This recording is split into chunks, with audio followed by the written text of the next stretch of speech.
কারিগরি বোর্ড চেয়ারম্যানের বিরুদ্ধে ঘুষের অভিযোগ, হিসাবে গরমিল, তদন্তের আশ্বাস নতুন চেয়ারম্যানের।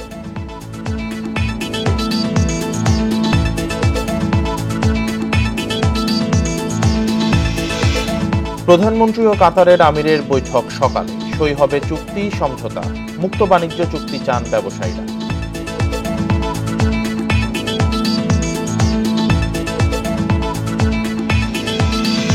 তীব্র গরমে হিট স্ট্রোকের ঝুঁকিতে বয়স্ক, প্রতিবন্ধী ও পথশিশু, দিনে শিশুদের ঘরের ভেতরেই রাখার পরামর্শ।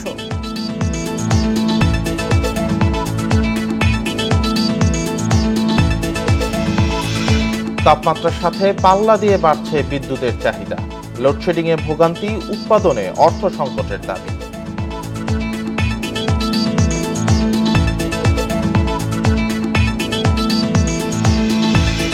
প্রচণ্ড দাবদাহে মৌসুমি ফল, মাছের ফসল নষ্ট, শুকিয়ে যাচ্ছে গাছ, ঝরে পড়ছে ফল, পুষ্টিগুণ হারানোর শঙ্কা।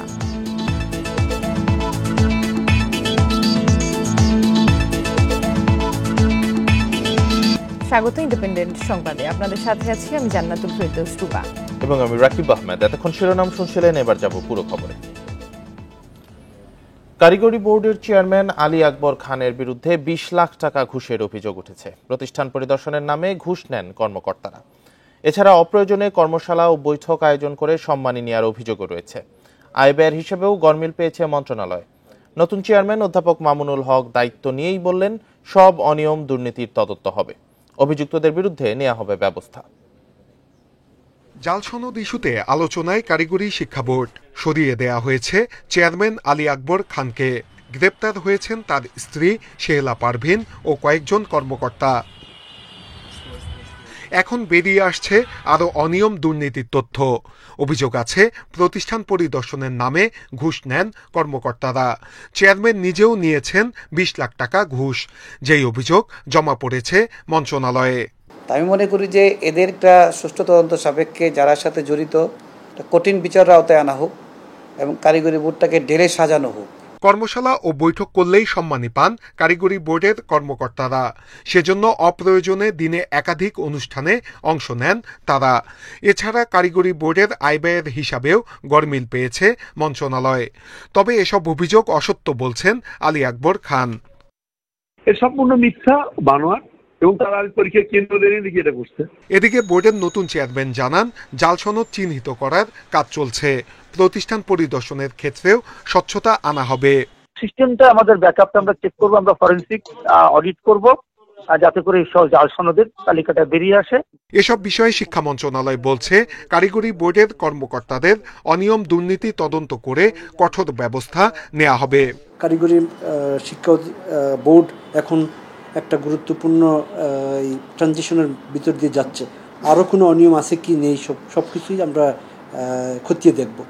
সনদ বাণিজ্যের সাথে জড়িতদের তালিকা পেলে বিভাগীয় ব্যবস্থা নেওয়া হবে বলে জানায় মন্ত্রণালয়। নূরে আলম, ইন্ডিপেন্ডেন্ট নিউজ, ঢাকা। সনদ জালিয়াতির ঘটনায় কারিগরি শিক্ষা বোর্ডের চেয়ারম্যান আলী আকবরকে আজ জিজ্ঞাসাবাদ করা হবে। এরই মধ্যে তাকে ওএসডি করে প্রজ্ঞাপন জারি করে মন্ত্রণালয়। নতুন চেয়ারম্যান হিসেবে নিয়োগ দেওয়া হয়েছে অধ্যাপক মামুনুল হককে। এই ঘটনায় কারিগরি বোর্ডের সচিবও নজরদারিতে আছেন বলে জানা গেছে। বোর্ডের সনদ বাণিজ্যের সাথে জড়িত থাকার অভিযোগে শনিবার রাজধানীর উত্তরা থেকে কারিগরি শিক্ষা বোর্ডের চেয়ারম্যানের স্ত্রী সেহেলা পারভিনকে গ্রেফতার করে গোয়েন্দা পুলিশ। ডিবি জানায়, শিক্ষা বোর্ডের কর্মকর্তা না হয়েও শুধু চেয়ারম্যানের স্ত্রী হওয়ায় সনদ বিক্রি চক্রের সাথে জড়িয়ে যান সেহেলা পারভিন। বর্তমানে তিনি 2 দিনের রিমান্ডে আছেন।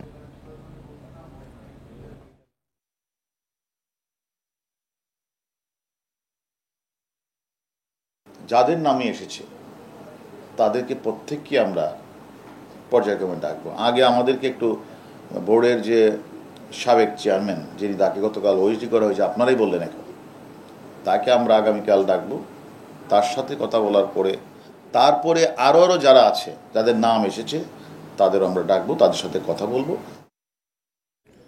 2 দিনের সফরে ঢাকায় পৌঁছেছেন কাতারের আমির Sheikh Tamim bin Hamad Al Thani. সোমবার বিকেলে বিশেষ ফ্লাইটে শাহজালাল বিমানবন্দরে পৌঁছান তিনি। আজ সকালে প্রধানমন্ত্রী শেখ হাসিনার সাথে বৈঠক করবেন তিনি। এদিকে অর্থনৈতিক সম্পর্ক জোরদারে মুক্ত বাণিজ্য চুক্তি করতে আগ্রহ প্রকাশ করেছে কাতার ও বাংলাদেশ।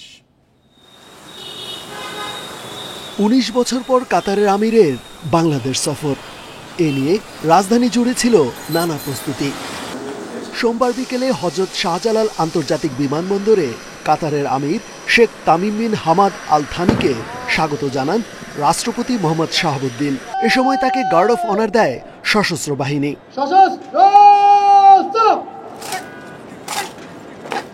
সফরে দুই দেশের মধ্যে 6টি চুক্তি এবং 5টি সমঝোতা স্মারক সই হওয়ার কথা রয়েছে, যার মধ্যে রয়েছে ব্যবসা ও বিনিয়োগ বৃদ্ধি, বন্দি বিনিময়, দ্বৈত কর প্রত্যাহার। এছাড়া কাতারে জনশক্তি রপ্তানি এবং বন্দর ব্যবস্থাপনায় কাতারের প্রতিষ্ঠান মাওয়ানির সহযোগিতা নিয়ে সমঝোতা হতে পারে। সোমবার সন্ধ্যায় বাংলাদেশের ব্যবসায়ীদের সাথে মতবিনিময় করেন কাতারের আমিরের সফরসঙ্গী ব্যবসায়ীরা। বৈঠকে কাতারে রপ্তানি বাড়াতে বাংলাদেশের আগ্রহের কথা জানান বাণিজ্য প্রতিমন্ত্রী আহসানুল ইসলাম টিটু। এছাড়া কৃষিসহ নানা পণ্য রপ্তানির জন্য কাতার সম্ভাবনাময় বাজার বলে জানান সালমান এফ রহমান। আমাদের দুই দেশে আমাদের ব্যবসা বাণিজ্য আরও কিভাবে আমরা বাড়াইতে পারি সে নিয়ে আমরা কথাগুলি বলেছি। আমরা একটা ফ্রি ট্রেডের এগ্রিমেন্ট করতে চাই কাতারের সাথে। তো তারা বলেছে কি তাদের অনেকগুলি দেশের সাথে আছে। ইনফ্যাক্ট তারা বলল কিছুদিন আগেই তারা প্রায় পাকিস্তানের সাথে এখন শেষ পর্যায়ে আছে, সাউথ কোরিয়ার সাথেও তারা করেছে। তো আমরা মনে করি যে তারা এটাতে আমাদেরকে তারা বলেছে তারা ইন্টারেস্টেড। মঙ্গলবার প্রধানমন্ত্রী শেখ হাসিনার সাথে বৈঠক করবেন কাতারের আমির। এছাড়া রাষ্ট্রপতির সাথে সৌজন্য সাক্ষাৎ এবং মধ্যাহ্নভোজে অংশ নেবেন Sheikh Tamim bin Hamad Al Thani. Rezwanul Haque, Independent News, Dhaka. প্রচণ্ড গরমে নানা রোগের পাশাপাশি বাড়ছে হিট স্ট্রোকের শঙ্কা। সম্প্রতি মৃত্যুও হয়েছে কয়েকজনের। চিকিৎসকেরা বলছেন বেশি ঝুঁকিতে বয়স্ক, শারীরিক প্রতিবন্ধী ও পথশিশুরা। খুব বেশি প্রয়োজন ছাড়া ঘরের বাইরে বের না হওয়ার পরামর্শ চিকিৎসকদের। একটানা দীর্ঘক্ষণ থাকা যাবে না রোদে। এছাড়া ফলমূল, স্যালাইন ও বিশুদ্ধ পানি খেতে হবে বেশি। সুতি কাপড়ের হালকা পোশাক পরার পরামর্শ বিশেষজ্ঞদের। গরমের তীব্রতায় হাঁসফাঁস জনজীবন। দুপুরের রোদে রাস্তায় খুব বেশি লোকের দেখা না মিললেও জীবিকার তাগিদে কেউ কেউ বাধ্য হয়ে ঘরের বাইরে যাচ্ছেন। চিকিৎসকরা বলছেন দীর্ঘ সময় রোদে থাকার কারণে হিট স্ট্রোকের আশঙ্কা রয়েছে। এর মধ্যে বেশি ঝুঁকিতে প্রবীণরা, যাদের রয়েছে ডায়াবেটিস, হৃদরোগ ও রক্তচাপ সহ অন্যান্য রোগ। তাই কিছুক্ষণ পরপর ছায়ায় বসে বিশ্রামের পরামর্শ চিকিৎসকদের। ঘাম বন্ধ হলে তাপ তো আর বের হতে পারে না, বডিতে তাপটা জমতে জমতে 105 ডিগ্রি ক্রস করে।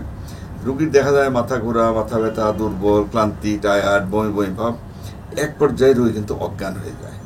এটিকেই বলে হিট স্ট্রোক। যারা পথশিশু তাদের জন্য আমাদেরকে তো ভাবতে হবে, তো ওরা তো পথেই থাকে এবং কিছু কিছু শ্রমিকও আছে যারা জীবিকার কারণে তারা হয়তো বা শ্রম দিচ্ছে।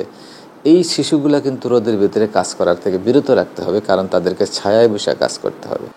গরমে দেখা দিচ্ছে শিশুদের নিউমোনিয়া সহ নানা রোগ। তাই রোগ প্রতিরোধ ক্ষমতা বাড়াতে বিভিন্ন ধরনের ফলমূল, মৌসুমী শাকসবজি খাওয়ার পরামর্শ চিকিৎসকদের। এছাড়া বিশুদ্ধ পানি, গ্লুকোজ খেতে হবে। তবে তৈলাক্ত ও বাইরের খাবার না খাওয়ার পরামর্শ বিশেষজ্ঞদের। ডিহাইড্রেশন বাচ্চাদের জন্য খুব ক্ষতিকর। পানি শূন্যতা যাতে পুনর্ভাবে না হয় এই জিনিসটা স্পেশালি খেয়াল করতে, এবং ঘুমটাও রাত্রেবেলা তারা যেই জায়গাটা থাকবে সেটা তুলনামূলক যেন ঠান্ডা স্থান হয়। লবণ মিশ্রিত পানি এটা হলে ভালো হয়। মাঝে মাঝে ইচ্ছে হলে ওরসালাইন খেতে পারেন। আপনি যেটি খান, পানি, ডাব, ওরসালাইন, ফলমূলের রস, শরবত সবই খেতে পারবেন। পানি মিশ্রণ করে খেলে অল্প অল্প করে বারবার একটু পানি খাবেন। গরমে বাইরে গেলে সুতির পাতলা কাপড় পরার পরামর্শ দিচ্ছেন তারা। আর কারো হিট স্ট্রোক হলে দ্রুত ঠান্ডা জায়গায় নিয়ে গায়ে পানি ঢালতে হবে এবং দ্রুত হাসপাতালে নিতে হবে। ইকরামুল কবির, ইন্ডিপেন্ডেন্ট নিউজ, ঢাকা। তীব্র গরমে দেশের বিভিন্ন হাসপাতালে বেড়েছে জ্বর, নিউমোনিয়া, ডায়রিয়া সহ নানা রোগের প্রকোপ। সবচেয়ে বেশি আক্রান্ত হচ্ছে শিশুরা। গরম থেকে সুরক্ষায় শিশুদের দিনের বেলায় ঘরের মধ্যে রাখার পরামর্শ দিচ্ছেন চিকিৎসকরা। তাপপ্রবাহের কারণে বিভিন্ন হাসপাতালে বাড়ছে রোগী। বরিশাল শেরেবাংলা মেডিকেল কলেজ হাসপাতালের শিশু ওয়ার্ডে 46 শয্যার বিপরীতে ভর্তি আছে 2 শতাধিক রোগী। বহির্বিভাগেও বেড়েছে চাপ। স্বাভাবিক সময়ে 200-250 শিশু রোগী চিকিৎসা নিলেও বর্তমানে চিকিৎসা নিচ্ছে 5 শতাধিক। গরমের কারণে ওর মূলত জ্বর হয়ে হাঁপানি উঠে গেছে, নিউমোনিয়া ধরা পড়ছে এবং ব্লাডে ইনফেকশন ধরা পড়ছে, তারপর বুকে কফ জমছে। আমার শিশু বহির্বিভাগে প্রতিদিন এর আগে রুগী আসতো প্রায় 250 থেকে 300, এখন আমার বর্তমান রুগী প্রায় 400 থেকে 450, 500। 400 450 রুগী দেখতে আমাদের মানে ঘাম বেড়ে যায়। পাবনার হাসপাতালগুলোতে জ্বর, নিউমোনিয়া, ডায়রিয়া সহ বিভিন্ন রোগীর চাপ বেড়েছে। জেনারেল হাসপাতালের শিশু ওয়ার্ডে 40 শয্যার বিপরীতে ভর্তি আছে প্রায় 150 রোগী। ডায়রিয়া হয়েছে 3 দিন হয়েছে, তা স্যালাইন দিছি, স্যালাইন দিয়ে ডাক্তার দেখাই নেই। কুষ্টিয়া জেনারেল হাসপাতালের শিশু ওয়ার্ডে শয্যার চেয়ে প্রায় 4 গুণ বেশি রোগী ভর্তি আছে। নাটোর সদর হাসপাতালের শিশু ওয়ার্ডেও রোগীদের উপচে পড়া ভিড়। গরমের কারণে আমার বাচ্চা ডায়রিয়া হয়েছে, আজ 4 দিন যাবত। ফুলকুবা হাসপাতালে নিয়ে একদিন ভর্তি রাখিছিলাম, পরে ওখান থেকে কুষ্টিয়াতে নিয়ে আসছি। একবার পাতলা পায়খানা হয়েছিল, আমরা রিলিজ করে নিয়ে গেছিলাম, পুনরায় আবার হয়েছে। এই অবস্থায় শিশুদের দিনের বেলায় ঘরের মধ্যে রাখা এবং বাড়িতে তৈরি তরল খাবার বেশি খাওয়ানোর পরামর্শ চিকিৎসকদের। প্রয়োজনে বাইরে দিনের বেলা বের হবে না, বাসায় থাকবে। ঘেমে গেলে বাচ্চার পরিবারের সদস্যরা বারবার গাটা মুছিয়ে দিবে। এসব জেলা ছাড়াও পিরোজপুর, চুয়াডাঙ্গা, যশোর, রাজশাহী, টাঙ্গাইল সহ তীব্র তাপপ্রবাহ বয়ে যাওয়া প্রতিটি জেলার হাসপাতালে গরমজনিত রোগীর সংখ্যা বেড়েছে। তাপস সরকার, ইন্ডিপেন্ডেন্ট নিউজ। এ নিয়ে আরো জানাতে পিরোজপুর ও টাঙ্গাইল থেকে যুক্ত হয়েছেন সহকর্মীরা। প্রথমে পিরোজপুর থেকে যুক্ত হয়েছেন তামিম সর্দার। তামিম, পিরোজপুরে তাপপ্রবাহে জনস্বাস্থ্যে আসলে কি কি প্রভাব পড়ছে? আজকের তাপমাত্রা কত রয়েছে সেখানে? তীব্র তাপদাহ ও প্রচন্ড গরমে পিরোজপুরের জনজীবন অনেকটাই বিপর্যস্ত। গত 2-3 দিন ধরে পিরোজপুরের তাপমাত্রা 40 ডিগ্রি ছুঁই কখনো 40 ডিগ্রি। এতে সব থেকে বেশি ভোগান্তিতে পড়েছে দিনমজুর, রিক্সা চালক, ক্ষেত মজুর সহ খেটে খাওয়া মানুষরা। আমরা গতকালকে বিভিন্ন স্থানে ঘুরেছি এবং দেখেছি যে সব থেকে বেশি ভোগান্তি রিক্সা চালকদের। তারা প্রচন্ড তাপদাহের মধ্যে, অর্থাৎ তাদের মতে দুপুর 12টা থেকে বিকেল 4টা পর্যন্ত এই সময়টা প্রচন্ড তাপদাহ, এবং এই সময়ে তারা ঘর থেকে বের হয়ে রিক্সা চালানো খুব কঠিন হয়ে পড়ে এবং এ সময় লোকজনও থাকে না। তারা প্রচন্ড ভোগান্তির মধ্য দিয়ে যাচ্ছে। এছাড়াও ক্ষেতমজুর, দিনমজুর সকলেরই একই অবস্থা। আমরা যদি দেখি গত 24 ঘন্টায় পিরোজপুর জেলা হাসপাতাল সহ বিভিন্ন উপজেলা স্বাস্থ্য কমপ্লেক্সগুলোতে ডায়রিয়া রোগে আক্রান্ত হয়ে 91 জন রোগী ভর্তি রয়েছে। এছাড়াও পিরোজপুর জেলা হাসপাতালে 100 শয্যা বিশিষ্ট জেলা হাসপাতালে প্রায় 200 শতাধিক রোগী ভর্তি রয়েছে। আমরা বিভিন্ন ওয়ার্ড ঘুরে দেখেছি যে সব থেকে বেশি ডায়রিয়া, নিউমোনিয়া, শ্বাসকষ্ট এবং ডিহাইড্রেশনের রোগী,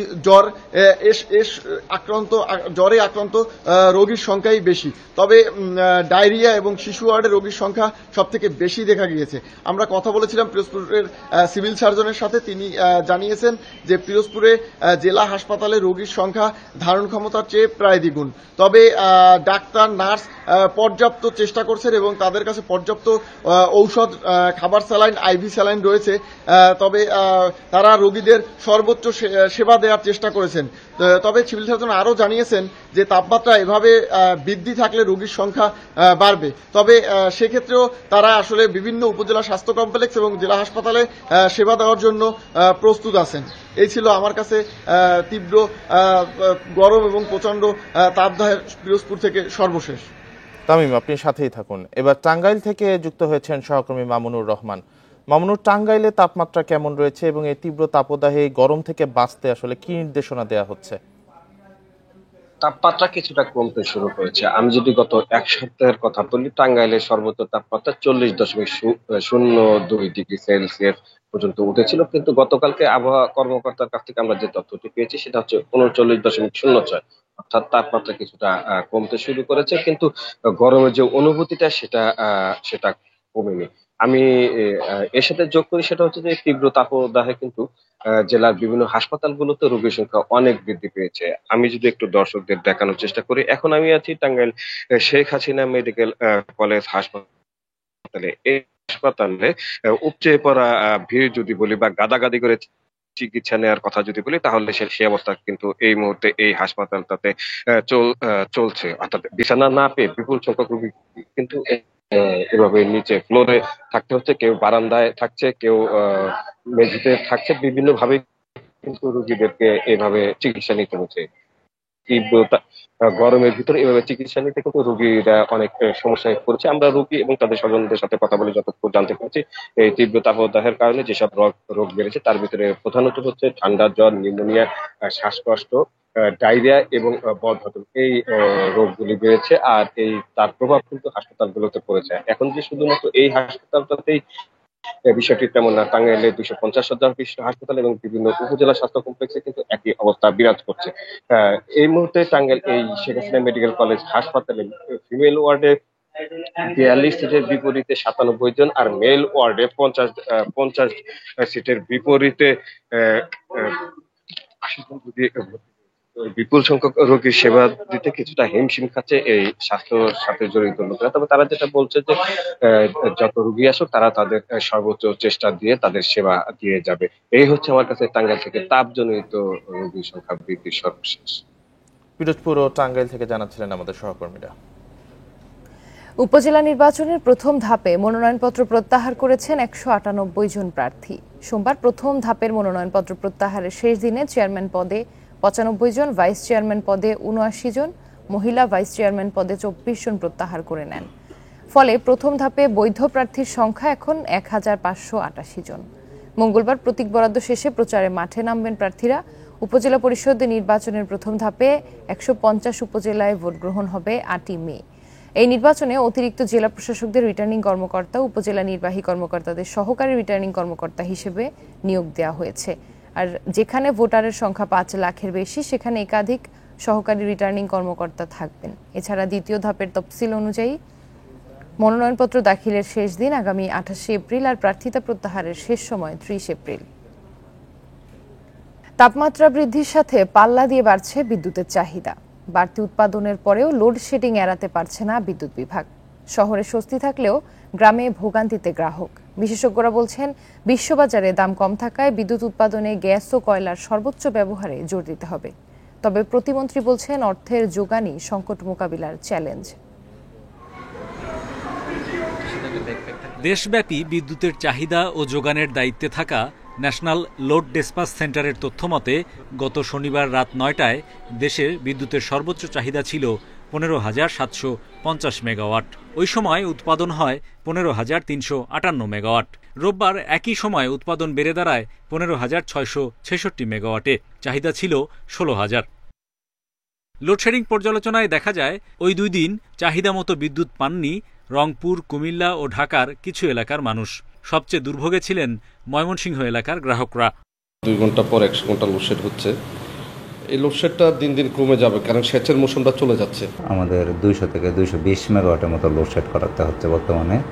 চলতি সপ্তাহের প্রথম 2 দিন গ্যাস ভিত্তিক কেন্দ্রগুলো 7,886 মেগাওয়াট পর্যন্ত বিদ্যুৎ দিয়েছে। তরল জ্বালানি থেকে সর্বোচ্চ 2,959 এবং কয়লা থেকে 4,000 মেগাওয়াটের বেশি বিদ্যুৎ আসে। বিদ্যুৎ প্রতিমন্ত্রী বলছেন, জ্বালানির যোগানই সবচেয়ে বড় চ্যালেঞ্জ। এইসব পাওয়ার প্ল্যান্টগুলো তাদেরকে ফুল লোডে আমরা চালাতে বলছি, কিন্তু এখানে বড় বিষয় হলো ফাইন্যান্স। গ্যাস আমার নিয়মিত দিতে হবে। আমি তো পাওয়ার প্ল্যান্ট নিয়ে বসে আছি, 18,000 19,000 পর্যন্ত আমি দিতে পারবো। কয়লা ভিত্তিক পাওয়ার প্ল্যান্ট হাতে আসছে। আমার মেইন সমস্যা হলো যে পাওয়ার প্ল্যান্টগুলি চালু রাখা, তাদের ফাইন্যান্স সাপোর্ট দেওয়া, সেটাই হলো আমার মেইন চ্যালেঞ্জ। গত 12 দিনে বেসরকারি খাতের তরল জ্বালানির বিদ্যুৎ কেন্দ্রগুলোর উৎপাদন দ্বিগুণ করা হয়েছে। বিশেষজ্ঞরা বলছেন, এসব কেন্দ্রের উৎপাদন খরচ বেশি, তাই বেশি ব্যবহারে গ্রাহকের ওপর দাম বৃদ্ধির চাপও বাড়বে। আগে যে দামে কিনতে হয়েছে তার অর্ধেকের কাছাকাছি চলে এসেছে।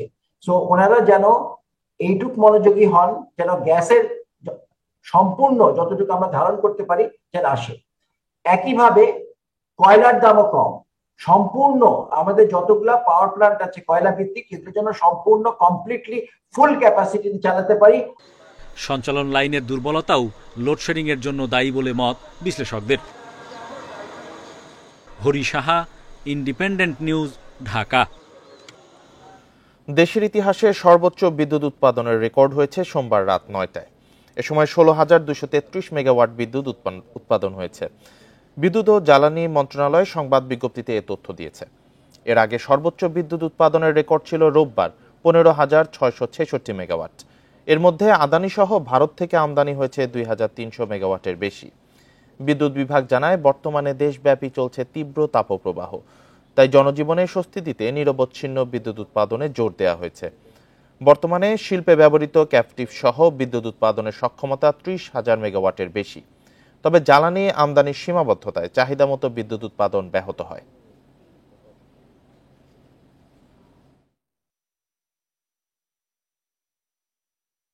14,000 সামথিং, তারপরে 15,000 সামথিং, আজকে 16,233, যেটা ইতিপূর্বে আর কখনো হয়নি। সুতরাং ডিমান্ডকে ফেস করার জন্য, আমরা চেস করার জন্য কিন্তু আমরা আমাদের উৎপাদন বাড়িয়ে যাচ্ছি। আপনারা মাননীয় প্রতিমন্ত্রীর বক্তব্য থেকে শুনছেন, আমাদের কিন্তু উৎপাদনের প্রকৃত সক্ষমতা 20,000 মেগাওয়াটের বেশি আছে। প্রচণ্ড দাবদাহে নষ্ট হচ্ছে মৌসুমি ফল ও মাঠের ফসল। দীর্ঘ খরা ও নিয়মিত সেচের অভাবে ব্যাহত হচ্ছে উৎপাদন। ফসল হারাতে পারে পুষ্টিগুণ, এমন শঙ্কা কৃষি বিজ্ঞানীদের। কৃষকেরা বলছেন, প্রচণ্ড রোদ ও গরমে শুকিয়ে যাচ্ছে গাছ, ঝরে পড়ছে ফল। তীব্র তাপপ্রবাহ আর ভ্যাপসা গরমে অতিষ্ঠ জনজীবন। সেই প্রভাব মৌসুমি ফল ও মাঠের ফসলেও। 2 বিঘা জমিতে টমেটো চাষ করেছেন কেরানীগঞ্জের সুমন মিয়া। উৎপাদন লক্ষ্য 2 টন হলেও এখন পর্যন্ত সংগ্রহ 1 টনের কিছু বেশি। ফলে লোকসান গুনতে হচ্ছে তাকে। তিনি জানান, তীব্র গরমে সময়ের আগেই মরে যাচ্ছে গাছ। খরচ ওঠা নিয়েই সংশয়ে তিনি। তাপমাত্রাটা একটু কম থাকতো তাহলে আমাদের ফলনটা একটু ভালো হইতো, গাছটা লং টাইম থাকতো, ফলটা একটু ভালো হইতো। এই তাপের কারণে আমাদের এই গাছগুলো তাড়াতাড়ি মারা গেছে। নিয়মিত সেচ দিয়েও ফল ঝরা রোধ করা সম্ভব হচ্ছে না বলে জানান চাষিরা। গাছের গড়িতে পানি দেওয়া এবং গাছের উপরে পানি দেওয়ার পরও রাখা যাচ্ছে না। কৃষি বিজ্ঞানীরা বলছেন, তীব্র তাপে ঠিকমতো পরাগায়ন হচ্ছে না, ফলের বেড়ে ওঠা ব্যাহত হচ্ছে। অপরিপক্ক অবস্থায় ঝরে পড়ার আশঙ্কা তৈরি হচ্ছে। এত তাপমাত্রা যদি থাকে তাহলে আমরা স্বাভাবিক ফল হয়তো বা আমরা পাবো না। আবহাওয়াগত পরিবর্তনের জন্য এবার টোটাল ফলের উপরই একটা বিরূপ প্রভাব পড়বে। ধানে চিটা ধরার শঙ্কা জানিয়ে কৃষিবিদরা বলছেন, পর্যাপ্ত সেচ সরবরাহ করা না গেলে ফসলের উৎপাদন অর্ধেকে নেমে আসতে পারে। দেখা দিতে পারে মানহীন ফসলের, যা মানবদেহে পুষ্টি সরবরাহে ব্যর্থ হবে। কৃষকের মাঠে যে আবাদি ফসলগুলো আছে, এই অতিরিক্ত গরমে তার নষ্ট হওয়ার সম্ভাবনা অনেক বেশি। এবং এই আম বা ফসলের মধ্যে, ফলনের মধ্যে যে গুণাগুণ, কি কার্বোহাইড্রেট, কি প্রোটিন, কি খনিজ পদার্থ ইত্যাদি ইত্যাদি যা থাকার কথা, সেগুলোর মাত্রা কমে যাবে। পরিস্থিতি মোকাবিলায় নিয়মিত সেচের পাশাপাশি তাপ সহিষ্ণু ফসলের জাত উদ্ভাবনের পরামর্শ কৃষি বিশেষজ্ঞদের। আনোয়ার সাদাত নূর, ইন্ডিপেন্ডেন্ট নিউজ, ঢাকা। ফসলের উপর তীব্র গরমের প্রভাব নিয়ে আরো জানাতে নওগাঁ থেকে যুক্ত হচ্ছেন সহকর্মী সাদিকুল ইসলাম। সাদিকুল, তীব্র তাপদাহে ফসলের উপর কি প্রভাব পড়ছে আর কোন ফসলের উপর বেশি ক্ষতি হচ্ছে, আর কৃষকেরা এই ক্ষতি মোকাবেলায় কি ধরনের পদক্ষেপ নিচ্ছে?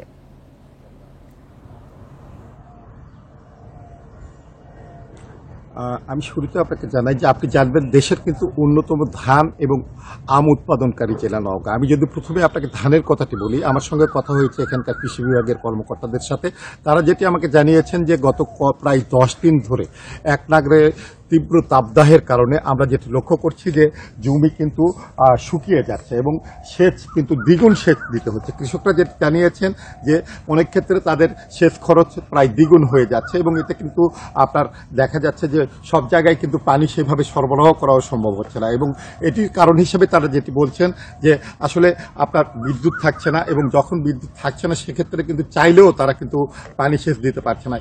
এই কারণে উৎপাদনে কিছুটা প্রভাব পড়ার কিন্তু আপনার সম্ভাবনা আছে। তারা যেটি বলছেন যে এক্ষেত্রে তাদের যেমন আপনার উৎপাদন কম হবে এবং সেক্ষেত্রে আবার উৎপাদন খরচও, সেচ খরচও কিন্তু আবার বৃদ্ধি পাবার সম্ভাবনা আছে। আর এই গরমের কারণে ইতিমধ্যে বিভিন্ন পোকামাকড়ের আক্রমণ হচ্ছে বলেও কৃষকরা আমাকে জানিয়েছেন। আর একটি তথ্য আপনাকে জানাই যে আপনি জানেন যে দেশের কিন্তু অন্যতম আম উৎপাদনকারী জেলা এখন কিন্তু নওগাঁ। আপনি জানেন গত প্রায় 4 বছর ধরে এখানে শীর্ষ আম উৎপাদন জেলা হিসাবে কিন্তু সারা দেশে সমাদৃত হয়েছে নওগাঁ জেলা। আর গুণে মানে নওগাঁর আম ব্যাপক মানে সুমিষ্ট হবার কারণে চাহিদা কিন্তু শুধু বাংলাদেশে নয়, বাংলাদেশের বাইরেও। আমি আমের কথা যদি বলি যে এবারে কিন্তু আমরা যেটি লক্ষ্য করেছি, মুকুল স্বাভাবিকভাবে আসলেও আপনার ধরেন যে ঘন কুয়াশা এবং বৃষ্টিপাতের কারণে আমের গুটি কিন্তু সেভাবে আসেনি, এবং কৃষকরা যেটি জানিয়েছেন যে এমনিতেই আপনার যে উৎপাদন লক্ষ্যমাত্রা তার চেয়ে কিন্তু 20 থেকে 30% আম কম হবার সম্ভাবনা রয়েছে। তার উপর মরার উপর খাড়ার ঘা হয়ে দেখা দিয়েছে কিন্তু এই তীব্র গরম। চাষিরা যেটি বলছেন যে তারা কিন্তু জমিতে একাধিকবার সেচ দিচ্ছেন, পানি স্প্রে করছেন, তারপরেও কিন্তু আপনার গুটি আম কিন্তু গাছ থেকে ঝরে পড়ছে। তারা বলছেন যে এই অবস্থা যদি অব্যাহত থাকে তাহলে উৎপাদনে কিন্তু ব্যাপক একটা প্রভাব পড়ার সম্ভাবনা রয়েছে। এখানকার কৃষি সম্প্রসারণ অধিদপ্তরের উপপরিচালক আবুল কালাম আজাদ আমাকে জানিয়েছেন যে আমরা কিন্তু কৃষকদের পরামর্শ দিচ্ছি যে আমের ক্ষেত্রে সেক্ষেত্রে যেন আপনার 30 অর্থাৎ 10 লিটার পানিতে 30 গ্রাম আপনার দস্তা এবং 20 গ্রাম বোরন সার এটি মিশিয়ে কিন্তু স্প্রে করার, এটি যদি করা হয় তাহলে কিন্তু আম অনেকটাই রক্ষা করা সম্ভব হবে। এছাড়া অন্যান্য ফসলের ক্ষেত্রেও আমরা দেখেছি, বিশেষ করে যেগুলো শাকসবজি সেগুলোও কিন্তু আপনার জড়সড় হয়ে যাচ্ছে, শুকিয়ে যাচ্ছে, এবং আপনার এদের যে ফল বেগুন টমেটো সহ অন্যান্য যে ফল সেগুলো কিন্তু গাছ থেকে ঝরে পড়ছে। ফসলের আসলে ব্যাপক ক্ষতির আশঙ্কা করা হচ্ছে। নওগাঁ থেকে জানাচ্ছিলেন সহকর্মী সাদিকুল ইসলাম। দুবাইয়ের আল হামরিয়া বন্দরের জেটিতে ভিড়েছে জলদস্যু মুক্ত জাহাজ এমভি আব্দুল্লাহ। বাংলাদেশ সময় রাত 9টায় জেটিতে ভিড়ে জাহাজটি। এ সময় উল্লাসে ফেটে পড়েন নাবিকরা। নিরাপদে ফিরিয়ে আনার জন্য কৃতজ্ঞতা জানান জাহাজের ক্যাপ্টেন। এর আগে সংযুক্ত আরব আমিরাতে সোমবার সংবাদ সম্মেলনে মালিকপক্ষ জানান যে নাবিকরা দ্রুত দেশে ফিরতে চাইবেন তাদের জন্য ভিসা ইস্যু করা হবে। জলদস্যু মুক্ত হওয়ার 8 দিন পর সোমবার রাতে দুবাইয়ের আল হামরিয়া বন্দরের জেটিতে পৌঁছায় বাংলাদেশি জাহাজ এমভি আব্দুল্লাহ। রোববার বহিনঙ্গরে পৌঁছায় জাহাজটি জেটিতে ভেড়ার পর উল্লাসে ফেটে পড়েন 23 নাবিক। 33 দিনের মাথায় জলদস্যুদের কবল থেকে নিরাপদে ফিরিয়ে আনার জন্য কৃতজ্ঞতা জানান জাহাজের ক্যাপ্টেন। তো এখন অক্ষতভাবে আমাদের ডেস্টিনেশন সাবজায় পড়ে আসছে। তো আমি সবার কাছে দেশবাসী এবং বহির্বিশ্বের যারা আমাদের জন্য দিন রাত দোয়া করেছেন এবং আমাদের মালিকপক্ষ চেষ্টা করে আমাদেরকে অতি অল্প সময়ে আমাদেরকে মুক্ত করে এনেছে। এর আগে সংযুক্ত আরব আমিরাতের আজমানে সংবাদ সম্মেলন করেন জাহাজ মালিক পক্ষ ও বাংলাদেশ কনসুলেট কর্মকর্তারা। আশ্বাস দেন কেউ এখনই দেশে ফিরতে চাইলে ব্যবস্থা করা হবে। তাদেরকে গিয়ে আজকে ওয়েলকাম করবো, এমবাসির আমাদের সবাই আছেন, ওনারা গিয়েও তাদেরকে ওয়েলকাম করবো। একটা ঢকলের মধ্যে দিয়ে তারা গেছেন। এর পরবর্তীতে তারপর আমাদের যে অফিসিয়াল কাজকর্মগুলো আছে, তারা মূলত একটা জাহাজ যখন পোর্টে আসে তখন অনেকগুলোই ফর্মালিটিস থাকে, তারা আজকের দিন পুরোটাই চলে যাবে এসব করতে। রাষ্ট্রদূত জানান জাহাজে বহন করা 55,000 টন কয়লাও সুরক্ষিত রয়েছে। দুবাই বন্দরে এগুলো খালাস করে অন্য মাল নিয়ে জাহাজটি দেশে ফিরবে। জাহাজটি অক্ষত অবস্থায়, কোনো রকমের ড্যামেজ ছাড়া, এবং নাবিকরা সবাই কিন্তু, এবং ওখানে যে কার্গো রয়েছে যে কয়লা, তার কোনো ক্ষতি সাধন হয়নি এবং সম্পূর্ণ সুরক্ষিত অবস্থায়। গত 12 মার্চ ভারত মহাসাগরে 23 নাবিক সহ জাহাজটি জিম্মি করে সোমালিয়ার জলদস্যুরা। 14 এপ্রিল মুক্ত হয় MV Abdullah. Rezwanul Haque, Independent news. দুবাইয়ের আল হামরিয়া বন্দরের জেটিতে ভিড়েছে জলদস্যু মুক্ত জাহাজ এমভি আব্দুল্লাহ। এ নিয়ে আরো জানাতে চট্টগ্রাম থেকে যুক্ত হচ্ছেন সহকর্মী হাসান রিটন। রিটন, জাহাজের সবাই তো বেশ ফুরফুরে মেজাজে আছেন, কয়লা খালাস করে এবং আরো মাল নিয়ে সেটি ফিরে আসবে, কিন্তু যেসব নাবিকরা আগে ফিরতে চাচ্ছেন তাদের জন্য ব্যবস্থা করা হবে, এই বিষয়ে আসলে কি জানা গেল সর্বশেষ? দেখুন, আসলে যখনই জাহাজটি সোমালিয়ার দস্যুদের হাত থেকে মুক্ত হয়েছে তখন থেকে আসলে মালিকপক্ষ বলে আসছিল যে যত দ্রুত সম্ভব তারা আসলে দুবাই বন্দরে পৌঁছাবেন এবং সেখানে তাদের যে মালামালগুলো রয়েছে সেগুলো খালাসের পাশাপাশি যে সমস্ত নাবিক সেই জাহাজে ছিলেন তারা যেভাবে আসলে দেশে ফিরতে চান সেই বিষয়ে তারা ব্যবস্থা নেবেন। ঠিক একইভাবে গতকালকেও তারা জানিয়েছেন যারা খুব দ্রুত বাড়িতে ফিরতে চান অর্থাৎ দেশে ফিরতে চান তাদের জন্য খুব দ্রুতই ভিসা ইস্যু করা হবে এবং আকাশপথে তারা যদি নিজ দেশে ফিরতে চান সেক্ষেত্রে তাদের কোনো বাধা নেই এবং তারা বেশ স্বাচ্ছন্দ্যভাবে তাদেরকে দেশে ফিরিয়ে আনার চেষ্টাটি করবেন।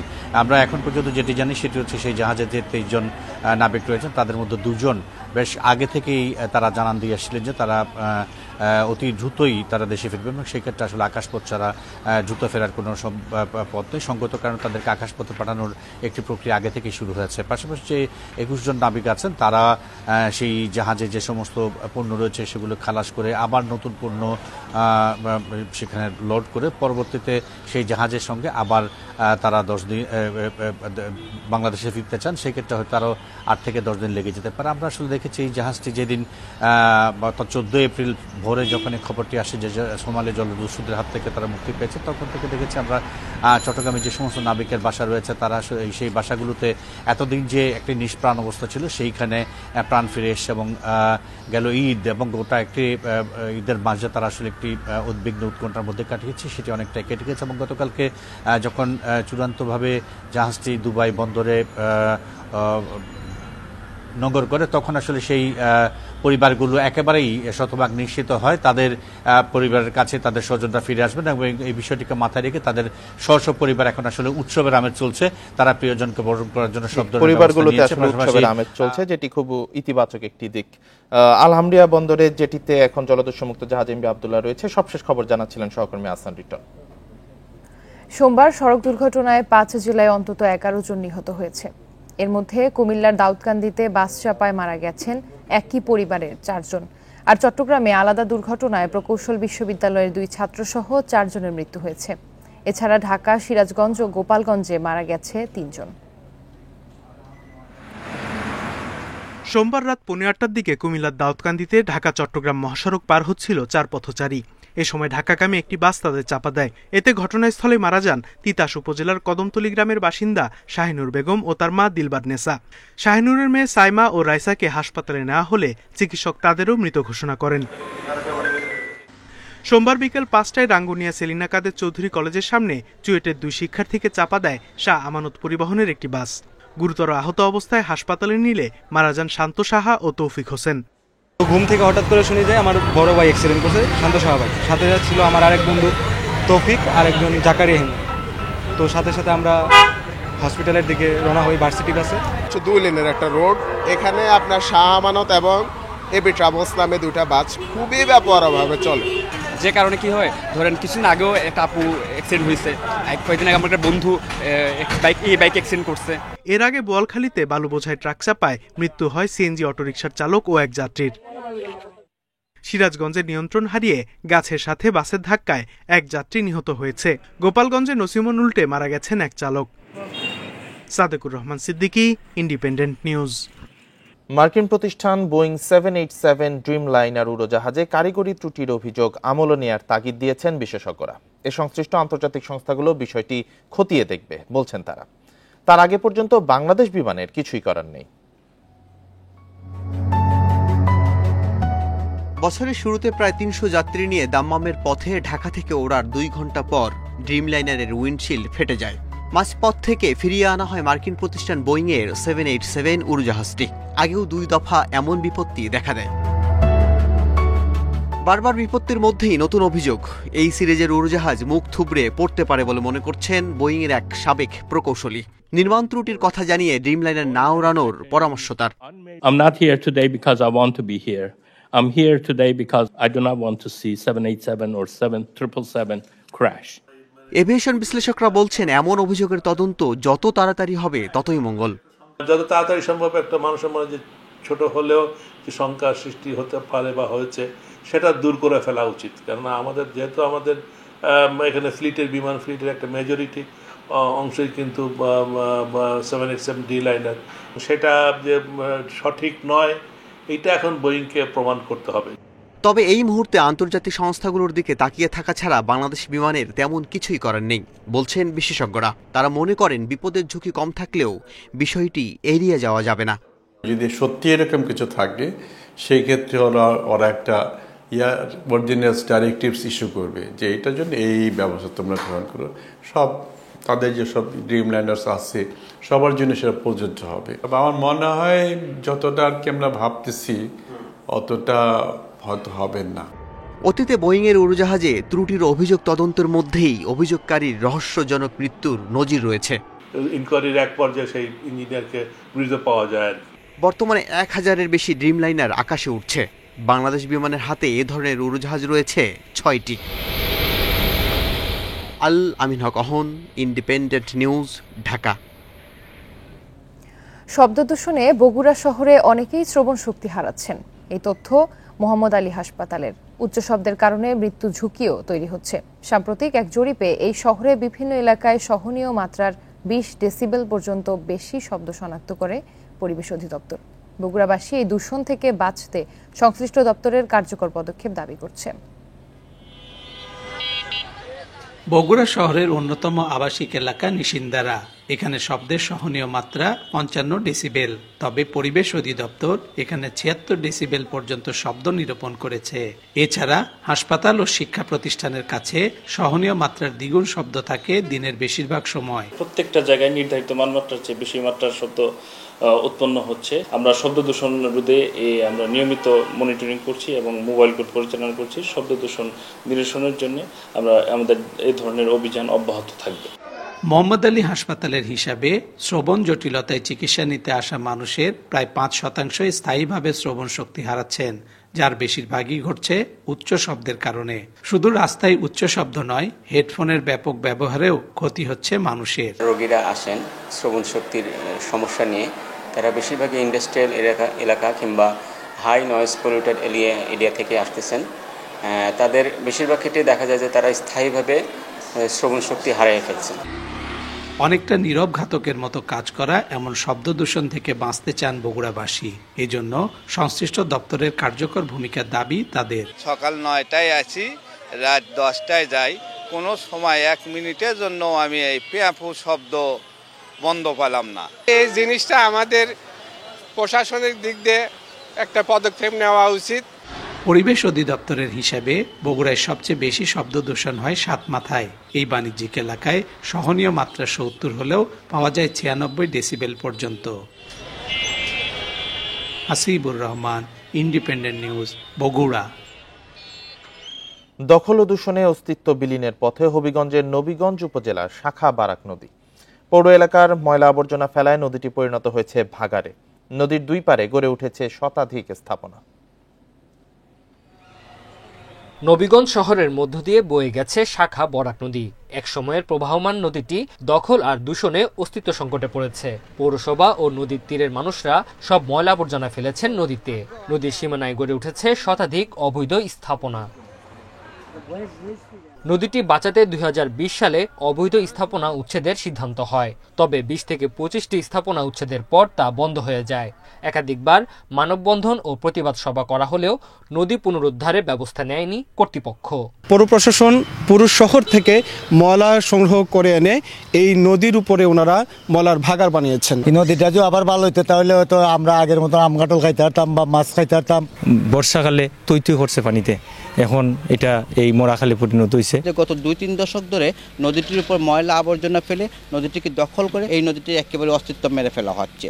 নদীতে এখন আর মাছ পাওয়া যায় না, মাছের প্রজনন নষ্ট করে ফেলছে। দায়িত্বশীল প্রতিষ্ঠান যথাযথ পদক্ষেপ গ্রহণ করে এই নদীটির স্বাভাবিক প্রবাহ নিশ্চিত করবে। ডাম্পিং স্টেশন না থাকায় পরিচ্ছন্নতা কর্মীরা নদীতে ময়লা ফেলছেন বলে জানান পৌর মেয়র। দখলদারদেরও উচ্ছেদ করা হবে বলে জানান তিনি। শাখা বরাকের তীরে যারা বসবাস করছেন তারাই কিন্তু অধিকাংশ মালিকরাই কিন্তু শাখা বরাককে বাধাগ্রস্ত করছেন। শুধুমাত্র এই ময়লা আবর্জনাই অপসারণ নয়, যারা সরকারি জায়গাকে দখল করে নদীকে বাধাগ্রস্ত করছেন তাদের কাছ থেকে আমরা এই উদ্ধারের কাজটাও বাস্তবায়ন করব। শাখা বরাক নদীর প্রবাহ ফিরিয়ে আনতে যথাযথ পদক্ষেপ নেওয়ার দাবি নবীগঞ্জবাসীর। Independent news. নির্মাণ কাজ শেষ হওয়ার 5 বছরেও চালু হয়নি কিশোরগঞ্জের দৃষ্টি প্রতিবন্ধী মেয়েদের স্কুল ও আবাসিক হল। অযত্নে অবহেলায় নষ্ট হচ্ছে অবকাঠামো এবং দামি সরঞ্জাম ও আসবাব। সমাজ কল্যাণ বিভাগ বলছে লোকবল না থাকায় চালু করা যাচ্ছে না স্কুলটি। দ্রুতই লোকবল নিয়োগ দিয়ে প্রতিষ্ঠানটি চালুর আশ্বাস জেলা প্রশাসকের। কিশোরগঞ্জ শহরের সরকারি বালিকা শিশু পরিবারের ভেতরে ঢুকলেই চোখে পড়বে সাইনবোর্ডবিহীন দোতলা ভবন, যেটি মূলত জেলার দৃষ্টি প্রতিবন্ধী মেয়ে শিশুদের জন্য নির্মিত আবাসিক স্কুল। 2019 সালে 1,62,00,000 টাকা ব্যয়ে ভবনটি নির্মাণ করে গণপূর্ত অধিদপ্তর। তবে নির্মাণের 5 বছরেও চালু হয়নি প্রতিষ্ঠানটি। এতে সরকারিভাবে থাকা খাওয়া এবং পড়ালেখার সুবিধা বঞ্চিত হচ্ছে দৃষ্টি প্রতিবন্ধী মেয়েরা।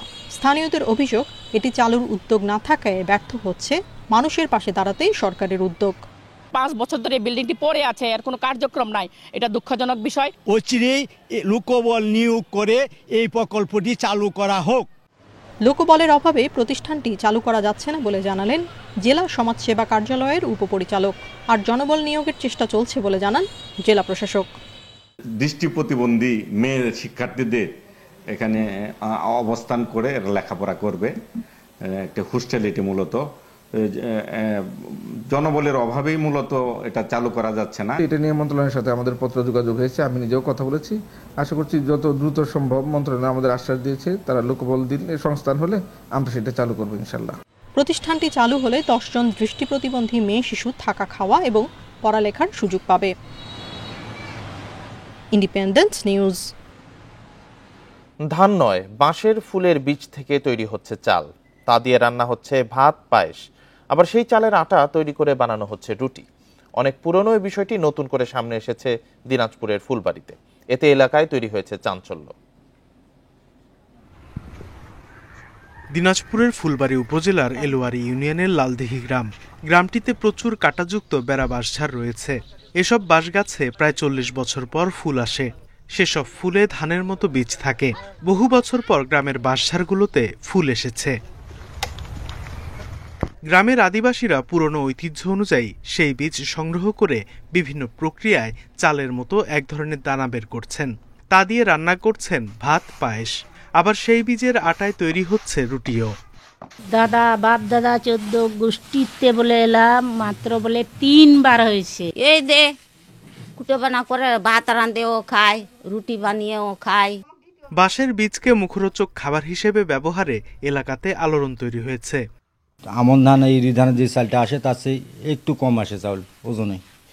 তো আমন ধানে 1 মণ চাউলে, আলু ধানে ইরি ধানের, আর বাঁশের ধানের কিন্তু ওই 1 মণ নয় বা বোধহয় 67-68 কেজি চাউল আসে। ফুল থেকে যেটা হচ্ছে সেটা মনে করেন যে এর আগেও হয় আর কি, আমি শুনছি। তো এটা নালি গ্রামে হয়তো আদিবাসী পাড়ায় আর হয়তো এর আগেও বের করছে, এখনো হয়তো বের করতেছে। বাঁশের বীজ থেকে তৈরি খাবার ঔষধি গুণ সম্পন্ন বলে জানিয়েছেন কৃষি কর্মকর্তারা। এটার একটু মেডিসিনাল বা ঔষধি গুণাগুণ রয়েছে, তবে সব ধরনের প্রজাতির বাঁশের ক্ষেত্রে এটা নেই, এটা কিছু স্পেসিফিক প্রজাতির ক্ষেত্রে রয়েছে। তো আমরা এই বিষয়টা নিয়ে আমাদের যে ধান গবেষণা প্রতিষ্ঠান আছে তার প্রধান বৈজ্ঞানিক কর্মকর্তা ওনার সাথে কথা বলেছি। বেড়াবাঁশ মারা যাওয়ার আগে গাছে ফুল দেখা দেয় বলে জানান আদিবাসীরা। Independent news.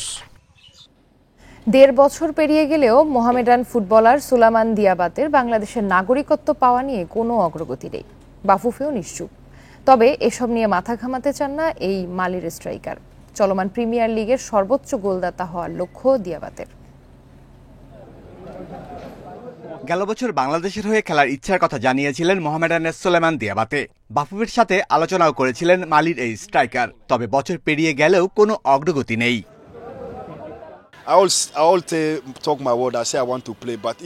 বাফুফে যদি মনে করে আমাকে নাগরিকত্ব দিয়ে বাংলাদেশ জাতীয় দলে খেলাবে, আমার তাতে কোনো সমস্যা নেই। বাংলাদেশের হয়ে খেলতে রাজি আছি, তবে নাগরিকত্বের জন্য নিজে থেকে কখনোই কাউকে বলবো না। প্রিমিয়ার লিগ শিরোপার লড়াইয়ে মোহামেডান পিছিয়ে পড়লেও গোল স্কোরের তালিকায় সবার ওপরে দিয়াবাতে। এখন পর্যন্ত সর্বোচ্চ 13 গোল করেছেন, অ্যাসিস্ট 6টি। বাকি ম্যাচেও ধারাবাহিকতা ধরে রাখতে চান। আমার লক্ষ্য একটাই, গোল করতে হবে। দলের জয়ে ভূমিকা রাখতে চাই। লিগের সর্বোচ্চ গোলের স্কোরার হতে চাই। সুলাইমান বাতের পারফরমেন্সে প্লেয়াররা উজ্জীবিত থাকে। প্লেয়াররাও চায় তারা সুলাইমানের মতো পারফরমেন্স করুক। সব মিলাই আসলে একটা টিম স্পিড হয়ে যায়। বাংলাদেশের নাগরিকত্ব পেয়ে 2023-এ জাতীয় দলে খেলেছেন এলিটা কিংসলে। তবে বয়স অফ ফর্ম তাকে দূরে ঠেলে দেয়। দিয়াবাতের বর্তমান বয়স 33। নাগরিকত্ব যদি পানও তাকে নিয়ে দেশের ফুটবল কি উপকৃত হবে? Shamim Ahmed, independent News, Dhaka. এই ছিল এখনকার সংবাদে। ইন্ডিপেন্ডেন্ট টেলিভিশনের সব খবর আরো বিস্তারিত জানতে চোখ রাখুন ফেসবুক, ইউটিউব, এক্সে। সাথে থাকার জন্য ধন্যবাদ সবাই।